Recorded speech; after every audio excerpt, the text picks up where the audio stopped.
ஆனா கடகத்தை பொறுத்தவரை அதுல இருக்கக்கூடிய நட்சத்திரத்தினுடைய அம்சத்திற்காக முருகன் அப்படின்னு சொல்றோமா, இல்ல 12 ராசிகளுக்குள்ளேயும் முருகனுடைய அம்சம் இருக்கான்னு கேட்டா, காலச்சக்கரத்தினுடைய 12 ராசி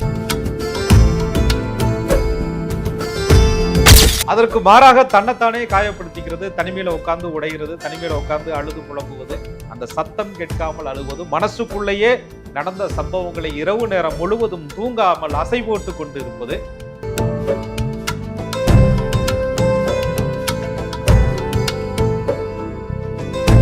வெளியில பார்ப்பதற்கு ரொம்ப ஸ்ட்ராங்கா அப்படியே பெரிய ஒரு மன திடகாத்திரமான ஆள் மாதிரி காமிச்சுக்குவாங்க.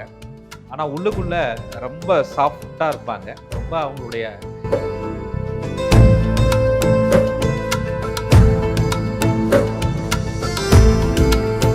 கடகராசிக்காரர்களுடைய மனசு என்பது ஒரு நேரம் சந்தோஷம், ஒரு நேரம் மனவேதனை, ஒரு நேரம் பாச போராட்டம், ஒரு நேரம் நிம்மதி இல்லாத தன்மை, யாருக்காவது எதையாவது விட்டு கொடுக்கணுமேங்கிற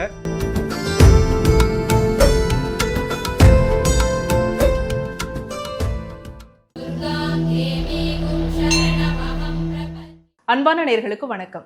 12 ராசிக்காரர்களுக்குமே குலதெய்வம் இல்ல இஷ்ட தெய்வம் கண்டிப்பா இருப்பாங்க. அப்படி ஒவ்வொரு ராசிக்காரர்களுக்கும் முருகப்பெருமானுக்கும் இருக்கக்கூடிய தொடர்பு என்ன அப்படிங்கறத நம்ம தொடர்ச்சியா பேசிட்டு இருக்கோம். இந்த எபிசோட்ல கடகராசிக்காரர்களுக்கும் முருகப்பெருமானுக்கும் இருக்கக்கூடிய தொடர்பு என்ன, முருகப்பெருமானுடைய ஆறுபடை வீடுல கடகராசிக்காரர்கள் எந்த ஆறுபடை வீட்டுக்கு போனா சிறப்பு அப்படிங்கிற விஷயத்தையும் நம்ம கேட்டு தெரிஞ்சுக்க புலிப்பாணி சித்தர் வழி ஜோதிடர் திரு கோகுலக்கண்ணன் அவர்கள் கிட்ட இது சார்ந்து நம்ம பேசலாம். வாங்க. வணக்கம் சார். வணக்கம். குரு வாழ்க, குருவே துணை. கடகராசிக்காரர்களுக்கும் முருகப்பெருமானுக்கும் இருக்கக்கூடிய தொடர்பு என்ன? கடகராசி என்பது காலச்சக்கரத்தினுடைய 4வது ராசி, சந்திர பகவானுடைய ஒரு அம்சமான ஆட்சி பெற்ற ஒரு வீட்டுக்கு சொந்தக்காரங்க. கடகராசியில பாருங்க, புனர்பூச நட்சத்திரம், பூச நட்சத்திரம், ஆயில்ய நட்சத்திரம். உங்களுக்கு தெரியும் பூசத்துக்கும் முருகனுக்கும் தொடர்பு இல்லாம இருக்குமா? அந்த தை பூச நன்னாள் பிறக்கக்கூடிய அந்த அமைப்பே பார்த்தீங்கன்னு சொன்னா கடகத்துல.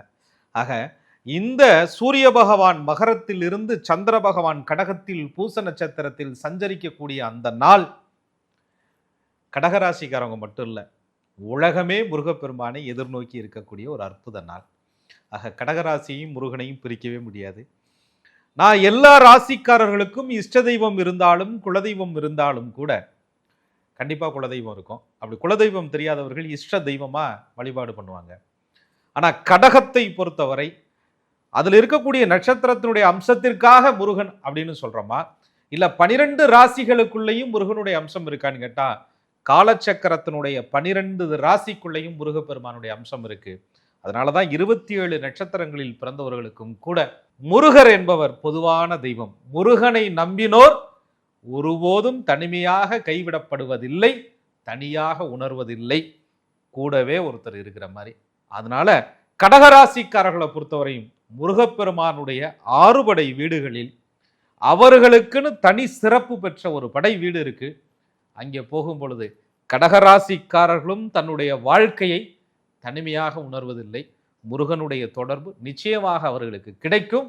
அன்றிலிருந்து வாழ்க்கையில நல்ல மாற்றங்கள் தொடர்ச்சியாக போக போக அவங்களுக்கு வந்துகிட்டே இருக்கும். கடகராசிக்காரர்களை பொறுத்தவரையும் உணர்ச்சி, பாசம், குடும்பம் இதை சுத்தி தான் அவங்களுடைய மனசு இருந்துகிட்டே இருக்கும்.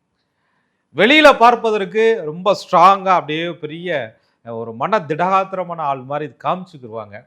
ஆனா உள்ளுக்குள்ள ரொம்ப சாஃப்டா இருப்பாங்க. ரொம்ப அவங்களுடைய தன்மையை பார்த்தீங்கன்னா உள்ளார்ந்த அந்த அமைதியை தேடக்கூடியவர்களாக கடகராசிக்காரவங்க இருப்பாங்க. கடகராசிக்காரர்களை பொறுத்தவரையும் அவங்களுக்கு அவங்க வாழ்க்கையில நான் சொல்லக்கூடிய பிரச்சனையை கண்டிப்பா ஃபீல் பண்ணியிருப்பாங்க. அவங்களே தெரியாம அவர்களுக்குள்ள இருக்கக்கூடிய ஒரு மறைமுகமான பிரச்சனை ஒன்று இருக்கு. அந்த மறைமுக பிரச்சனை தீரணும்னு சொன்னா அப்பன் முருகனுடைய அறுபடை வீட்டில் அவங்களுடைய மறைமுகமான பிரச்சனை என்கிறது நிச்சயமா தீரும். அப்படி கடகராசிக்காரர்களுக்கு இருக்கக்கூடிய மறைமுக பிரச்சனை என்ன சார்? கடகராசிக்காரர்களை பொறுத்தவரையும் மறைமுகமான பிரச்சனைன்னு கேட்டீங்கன்னா அதிகமா யோசிக்கிறது, அதிகமான மனவேதனைப்படுவது. யாராவது ஒரு விஷயத்த சொன்னாங்க, யாராவது ஒரு விஷயத்தினால கடகராசிக்காரர்கள் ஹார்ட் ஆனாங்க, பாதிக்கப்பட்டாங்க அப்படின்னு சொன்னா அந்த வார்த்தைகளால காமிக்காம, செயலால காமிக்காம தனியா உட்காந்துக்கிட்டு இரவு நேரத்துல மொபைல் வெளிச்சத்துல உட்காந்து அழுதுகிட்டு இருக்கிறது, யோசிச்சுக்கிட்டு இருக்கிறது, இது எல்லாமே கடகத்தினுடைய அந்த இயற்கையான ஒரு குணம். கடகம் என்பது நான் அடிக்கடி சொல்வதுண்டு, காலச்சக்கரத்தினுடைய 4வது வீடு, அந்த தாய் பாசத்தை குறிகாட்டக்கூடிய ஒரு இடம்.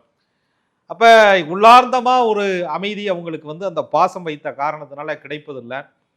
ஏதாவது வெறுத்து பேசினாலோ யாராவது காயப்படுத்தினாலோ அந்த இடத்துல சடனான வார்த்தைகளை சொல்வதற்கு மனம் துணிவதில்லை. அதற்கு மாறாக தன்னைத்தானே காயப்படுத்திக்கிறது, தனிமையில உட்கார்ந்து உடைகிறது, தனிமையில உட்கார்ந்து அழுது புலம்புவது, அந்த சத்தம் கேட்காமல் அழுவது, மனசுக்குள்ளேயே நடந்த சம்பவங்களை இரவு நேரம் முழுவதும் தூங்காமல் அசை போட்டு கொண்டு இருப்பது கடகராசிக்காரர்கள்ட்ட இருக்கக்கூடிய பிரச்சனை. அவங்க அப்படிதான் இருக்காங்க அப்படின்னு யாரும் கண்டுபிடிக்க முடியாத அளவுக்கு அழுதுட்டு முகத்தை கழுவிட்டு அப்படியே அது ஆண்கள்கிட்டையும் உண்டு, பெண்கள்கிட்டையும் உண்டு. கடகம் என்பது அதிக வழிகளை தன் உள்ளார்ந்த மனதிற்குள் சுமந்து கொண்டே இருப்பது தான் அவர்கள் வாழ்க்கையில் இருக்கக்கூடிய மறைமுகமான பிரச்சனையே. கடகராசிக்காரர்கள் இவங்க பிரச்சனைகள்லாம் மனசுக்குள்ளேயே வச்சுட்டு இருப்பாங்கன்னு சொன்னீங்க. இந்த மன பாரத்தை குறைக்கக்கூடிய முருகப்பெருமானுடைய ஆறுபடை வீடு எது சார்? நீங்க சொன்ன மாதிரி கடகத்தினுடைய அதிக பாசம் தான் அவங்களுக்கு அதிக வலியை கொடுக்கும். கடகத்திற்கு தேவையானது முருகன்கிட்ட போகும்போது அந்த வலிக்கு நிவாரணமா, அந்த மன வேதனைக்கு நிவாரணமா முருகன் அந்த இடத்துல இருப்பார். கடகத்திற்கு தேவை என்பது சக்தி அல்ல, கடகத்திற்கு தேவை என்பது உள்ளார்ந்த மன அமைதி. அந்த உள்ளார்ந்த மன அமைதிங்கிறது முருகனிடத்துல போனா அவங்களுக்கு கண்டிப்பா கிடைக்கும். அதுலயும் கடகராசிக்காரர்கள் போக வேண்டிய அற்புதமான முருகன் ஸ்தலம், உள்ளார்ந்த அமைதியை அவர்களுக்கு கொடுக்கக்கூடிய அற்புதமான ஸ்தலம் திருச்செந்தூர் முருகப்பெருமான். கடகராசிக்காரர்களுக்கு அற்புதமான முருகன் ஸ்தலம். ஆறுபடை வீட்டிலே கடகராசிக்காரர்கள் போக வேண்டிய முருகன் ஸ்தலம் திருச்செந்தூர். கடகராசிக்காரர்கள் சென்று வழிபட வேண்டிய முருகப்பெருமானுடைய ஆறுபடை வீடு திருச்செந்தூர் அப்படின்னு சொல்லியிருக்கீங்க. எதனால திருச்செந்தூர் சார்? கடகமே ஒரு கடல் ராசி அப்படின்னு சொல்லுவோம். என்னதான் கடல் மேல அலைகள் வந்து ஆர்ப்பரித்து கொண்டே இருந்தாலும் கூட கடலினுடைய ஆழம் செல்ல செல்ல அது எப்படி சலனம் இல்லாமல் அமைதியா இருக்குதோ அதுபோல கடகராசிக்காரர்களுடைய மனசு என்பது ஒரு நேரம் சந்தோஷம், ஒரு நேரம் மனவேதனை, ஒரு நேரம் பாச போராட்டம், ஒரு நேரம் நிம்மதி இல்லாத தன்மை, யாருக்காவது எதையாவது விட்டு கொடுக்கணுமேங்கிற ஒரு மனநிலையிலேயே எப்போ பார்த்தாலும் இருக்க வேண்டிய நிர்பந்தம். ஆக அமைதி இல்லாத அந்த அலைகடல் போன்று ஆர்ப்பரித்து கொண்டிருக்கக்கூடிய மனசிற்கு ஒரு ஆழமான அமைதி தேவை. கடற்கரை ஓரத்தில் இருக்கக்கூடிய அந்த அற்புதமான திருச்செந்தூர் முருகனுடைய ஸ்தலம் என்பது கடகத்திற்கு உள்ளார்ந்த அமைதியை நிச்சயமா இங்க போனா கொடுக்கும். அதனால கடகராசிக்காரர்களுக்கு திருச்செந்தூர் தேவை. கடகராசிக்காரர்களுக்கு மன நிம்மதி கிடைக்க திருச்செந்தூர் போகணும் அப்படின்னு சொல்லியிருக்கீங்க. பொதுவாக ஒவ்வொரு ராசிக்குமே உகந்த நாள் அப்படிங்கிறத சொல்லிட்டு இருக்கீங்க. கடகராசிக்காரர்களுக்கு உகந்த நாள், நட்சத்திரம், கிழமை அப்படின்னா என்ன சார்? பொதுவாக வந்து முருகப்பெருமானுக்கு நம்ம கண்ணை மூடிட்டு சொல்லுவோம், செவ்வாய்க்கிழமை போனால் நல்லதுயா அப்படின்னு சொல்லுவோம். சிவப்பு அரளிப்பு கொண்டு வாங்க, செவ்வாய்க்கிழமை போய் முருகனை பார்த்து வழிபாடு பண்ணுங்க. இது பொது பலன். கடகராசிக்காரர்களை பொறுத்தவரை 3 நட்சத்திரங்கள்ல ஏதோ ஒரு அம்சத்துல பிறப்பாங்க. புனர்பூசம், பூசம், ஆயில்யத்துல. அவரவர்களுடைய நட்சத்திரத்தை ஜென்ம நட்சத்திரம்னு சொல்றோம். அந்த ஜென்ம நட்சத்திரத்தின் அடிப்படையில் 9 தாரைகளாக தாராபலன் பிரிக்கப்படுது. அந்த தாராபலன் அடிப்படையில் தனக்குரிய சேமதாரை, சம்பத்து தாரை, செல்வ வளங்களை கொடுக்கக்கூடிய அந்த தாராபலன் அடிப்படையில் அவங்க குறிப்பு எடுத்துக்கிட்டு அதிலும் அந்த தாரைகள் சரியாக வரக்கூடிய நாளிலே திங்கட்கிழமை அன்று திருச்செந்தூர் முருகனை கடகராசிக்காரர்கள் சென்று வழிபாடு செய்யும் பொழுது அவங்க வாழ்க்கையில் உள்ளார்ந்த மன அமைதி, நிம்மதி கண்டிப்பாக கிடைக்கும். திருச்செந்தூர் கடகராசிக்காரர்களுக்கு வாழ்க்கையில் ஒரு திருப்பு முனையாக நிச்சயமாக அமையும். பல குழப்பங்களோட மன அமைதி இல்லாம எமோஷனலா இருக்கக்கூடிய கடகராசிக்காரர்கள் திருச்செந்தூர் சென்றா இவங்களுக்கு திருப்பு முனையாக அமையும் அப்படின்னு சொல்லியிருக்கீங்க. ஆமாங்க, அமைதியில தானே ஆனந்தமே இருக்கு. கடகராசிக்காரர்களை பொறுத்தவரைங்க பலவீனமானவர்கள் அல்ல, அதிகம் உணர்கிறார்கள். ரொம்ப சென்சிட்டிவ் பர்சன். அதிகமா ஒரு விஷயத்தை உள்ளார்ந்து எடுத்துக்கிறாங்க. கடகத்திற்கு தேவை மன அமைதி. அந்த மன அமைதியை கொடுக்கக்கூடிய ஸ்தலம் திருச்செந்தூர். அமைதியில் ஆனந்தத்தை நிச்சயமாக கடகராசிக்காரங்க திருச்செந்தூர் போகும்போது செந்தில் ஆண்டவனை வழிபாடு செய்யும் பொழுது அவங்க வாழ்க்கையில பெரிய மாற்றங்கள் வரும். கடகராசிக்காரர்கள் திங்கட்கிழமை அன்னைக்கு திருச்செந்தூர் போகணும் அப்படின்னு சொல்லியிருக்கீங்க. வழிபாட்டு முறைகள் சொல்லுங்க சார். வழிபாடு முறைகள் முருகப்பெருமான் வேற என்னத்தை கேட்க போறாரு? ஆழ்ந்த பக்தி தான். தமிழ் கடவுள் முருகப்பெருமானுடைய அற்புதமான அந்த மந்திரத்தை, ஓம் சரவண பவ என்ற மந்திரத்தை, என் மனவேதனை நீக்கும் திருச்செந்தூர் முருகா என் உள்ளார்ந்த அமைதியை கொடுப்பா அப்படின்னு சொல்லி 11 முறை அந்த முருகப்பெருமானுடைய சரவண பவ மந்திரத்தை அங்கே உட்கார்ந்து அழகா அப்படியே கடற்கரை காற்றுக்கிட்ட ஒரு மாலை பொழுதுல அந்த சந்திர பகவானுடைய அற்புதமான அந்த வெளிச்சம் படக்கூடிய வளர்புரை காலத்துல கடகராசிக்காரர்கள் சென்று உள்ளார்ந்த அமைதியை வேண்டி தன்னுடைய கஷ்டங்களை எல்லாம் செந்தூர் ஆண்டவனுடைய கடற்கரையிலே கரைத்து விட்டு தன்னுடைய கண்ணீரை எல்லாம் அங்கேயே விட்டுட்டு ஆழ்ந்த நிம்மதியை மன அமைதியோடு திரும்பி வரட்டும். முருகனுடைய அருள் கடகராசிக்காரர்களுக்கு பரிபூரணமாக கிடைக்கட்டும். கடகராசிக்காரர்களுடைய வாழ்க்கையில மன நிம்மதி கிடைக்க, மன அமைதி பெற திருச்செந்தூர் சென்று வழிபட்டு உங்களுடைய வாழ்க்கை சிறக்கட்டும் சார். மிக்க நன்றி. மிக்க நன்றி. குரு வாழ்க, குருவே துணை. என்ன நேயர்களே, கடகராசியில பிறந்த நீங்க உங்களுக்கான முருகப்பெருமானுடைய ஆறுபடை வீடு திருச்செந்தூர் அப்படிங்கிற விஷயத்த இந்த எபிசோட்ல நீங்க கேட்டு தெரிஞ்சுட்டு இருந்திருப்பீங்க.